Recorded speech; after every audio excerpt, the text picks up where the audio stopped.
UKLO 1 year masters. No IELTS required up to 5 years visa. High visa success rate. Balineni Srinivas Reddy గారు ఈరోజు వాళ్ళ అనుచరులు చెప్తున్నారు 2-3 రోజుల్లో బాలినేని శ్రీనివాస్ అవునవును రెడ్డి గారు జనసేనలోకి జనసేన అవునవును సో ఏదైతే వైసీపీని ఏదైతే మాజీ ఎమ్మెల్యేలు కానీ మాజీ మంత్రులు కానీ మాజీ ఎంపీలు కానీ సో నెలకి ఒకటో కానీ ఇద్దరు కానీ నెలకి ఏదైనా ఒకటి ఇప్పుడు 3 నెలలు కూడా అవన్నీ పరిస్థితి 3 నెలలు అయినాయి అనుకుందాం.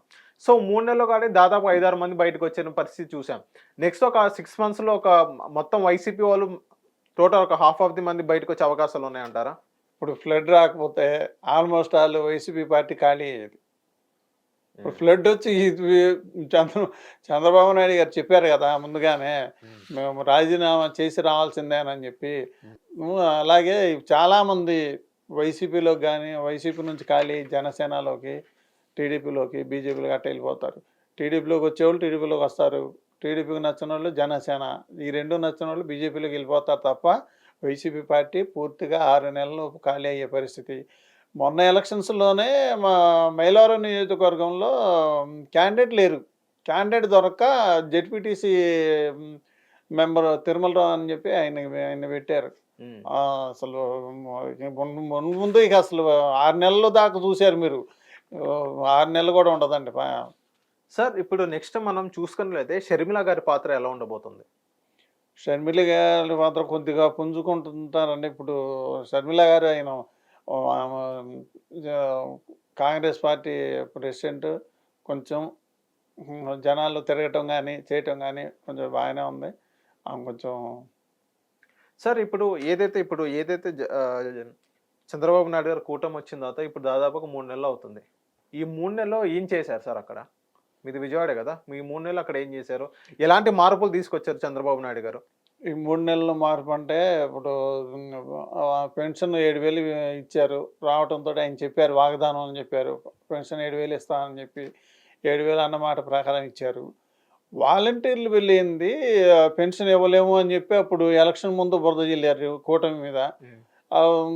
జగన్మోహన్ రెడ్డి గారు ఏమన్నారు, చంద్రబాబు నాయుడు గారే ఫస్ట్ తారీఖు మేము పెన్షన్ ఇచ్చేవాళ్ళం, ఇవ్వనీయకుండా ఆఫ్ చేశారు, అది ఇదని చెప్పి ఈసీ లెటర్ రాశారని చెప్పారు. చంద్రబాబు నాయుడు చేసి చూపించారు కదా, కూటమి ప్రభుత్వం చేసి చూపించింది కదా. 11 అయిపోతున్నాయి పెన్షన్లు పెంచడం. సచివాలయ ఉద్యోగస్తులు అందరూ ఒక్కొక్కరికి 50 ఇళ్ళు రావట్లేదండి. 11 పెన్షన్ అయిపోతుంది, పెంచడం ఇచ్చేయటం కార్యక్రమం అయిపోతుంది. ఫస్ట్ తారీఖుల్లో ఇచ్చేస్తున్నారు. మొన్న పోయిన నెల అయితే ఒక రోజు ముందుగానే ఇచ్చారు, సండే వచ్చిందని చెప్పి 31st ఇచ్చారు. 11 అయిపోయింది. ఇప్పుడు అవ్వలేదా? మనకే తెలుస్తుంది కళ్ళ ముందు. వాలంటీర్లు ఎందుకు ఇది అవ్వదు అని చెప్పి అని చేసి చూపించారుగా. 1 నెల కాదు 2 నెలల నుంచి ఇస్తున్నారుగా. సార్ ఇంకోటి ఏంటంటే అప్పుడు కేవలం వాలంటీర్లకి అటు ఇటు కాకుండా చేసి జగన్మోహన్ రెడ్డి గారు ఇటు 5,000 అని చెప్పి ఇంట్లో కూర్చొని 5 సంవత్సరాల నుంచి ఇంట్లో కూర్చొని వాళ్ళకి సరైన అసలు గైడెన్స్ లేక, వాళ్ళు ఏ పనికి వెళ్ళాక ఆ పెన్షన్లు ఇవ్వటం కూర్చోవటం అని చెప్పి ఇక అలా ఇదిగా తయారు చేశాడు. కేవలం జగన్మోహన్ రెడ్డి గారు ఈ వాలంటీర్ల వ్యవస్థని తీసుకొచ్చాడు. వాళ్ళకి స్కిల్ డెవలప్మెంట్ ఇచ్చి ఏమైనా జాబ్ లాంటిది అటువంటిది ఏమైనా చేశారా? ఏం లేదు. సచివాలయంలో కూడా 10 మంది ఉద్యోగస్తులు, 10 మంది ఎందుకంటే కొంతమంది ఉన్నారు. మహిళా పోలీసులు అని పెట్టారు. మహిళా పోలీసులు గ్రామానికి ఏం చేస్తున్నారు? మహిళా పోలీసులు వాళ్ళ కర్తవ్యం ఏంటి? 4-5 పని ఉంటుందండి సచివాలయంలో. దాని తప్ప మిగతా వాళ్ళకి పని కుదించేస్తారని చెప్పి నాకు ఒక ఇది ఉంది. స్టాఫ్ని కూడా కుదించి వేరే దానికి ఉపయోగించుకోవచ్చండి. వేరే ఖాళీ కూర్చోవటమే కదా. 10 మందా గ్రామానికి? 10 మందా? సార్ ఇదే వాలంటీర్ వాళ్ళ ప్రస్తావన వచ్చింది కాబట్టి ఏదైతే రేషన్ పంపిణీకి ఏదైతే వ్యాన్ వాడతారో, సో ఆ వ్యాన్ జగన్మోహన్ రెడ్డి గారు అప్పుడు తీసుకున్న నిర్ణయమే కదా. ఆ వ్యాన్ ఇప్పుడు ఉండడం వల్ల ఇప్పుడు అక్కడ ఉన్న విజయవాడ దగ్గర ఉన్న ఏదైతే వరద బాధితులు ఉన్నారో వాళ్ళందరికీ ఈ వ్యాన్ ద్వారా హెల్ప్ అవుతుంది. జగన్మోహన్ రెడ్డి గారు పెట్టిన వ్యాన్ ద్వారా హెల్ప్ అవుతుందంటూ వైసీపీ వర్గాలు, ఈవెన్ రోజా గారు కూడా ఇదే మాట అంటారు. కేవలం జగన్మోహన్ రెడ్డి గారు పెట్టిన వల్ల ఇప్పుడు బాగా హెల్ప్ అవుతుందని చెప్పుకోవచ్చు కదా. అది జగన్మోహన్ రెడ్డి గారి సొంతం అండి, రోజా సొంతమా? ఇప్పుడు గండి పడింది, యుద్ధ ప్రాతిపదికన టిప్పర్లు ఎన్ని వెళ్ళినాయి? పిలిస్తే ఎన్ని బళ్ళు వస్తాయి, ఎన్ని టిప్పర్లు వస్తాయి? ఆ వ్యాన్లు ఏంటంటే ఎన్ని టిప్పులు ఇప్పుడు లారీలు రాలే, బయట నుంచి లారీలు వచ్చినాయి కదండి. బాడీ లారీలు ఎన్ని